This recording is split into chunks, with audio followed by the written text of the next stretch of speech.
อันนี้เป็นห้อมมันวัดเก่าวัดหัวหานี่นะวัดบ้านดอนกับหัวหา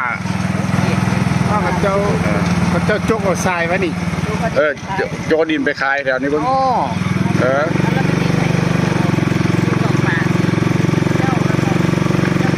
เขาเจ้าขายดิไอ้ล่ะเขาเจ้าหาดกันซาเพราะมันเป็นหาดเป็นขี้ทรายแถวนี้จกเอาขี้ทรายนี่นะมันเป็นทรายแถวนี้ทรายต้มเนาะอันนี้เนาะบ่ทรายต้มกับโมเมนเพราะว่าเขาเจ้าปลูกผักปลูกหญ้าตะกี้มันนี่เด้เมืองหาดกันซาเห็นบ่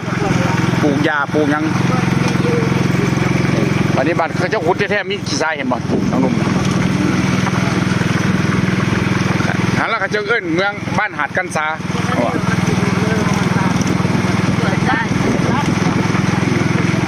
เพราะมันเป็นสวนเป็นดินดินงามนะ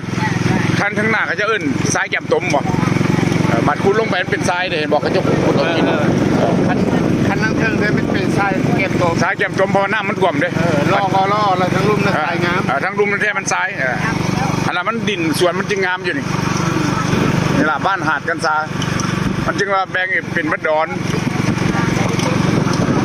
คนเขาจะกำลังตั้งขึ้นคนแถวหาดดอกแก้วหาดดอกแก้ว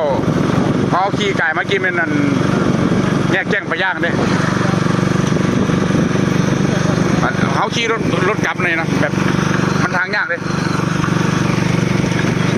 เห็นว่าต้นไผ่เก่าแก่เห็นป่ะเป็นจังสิ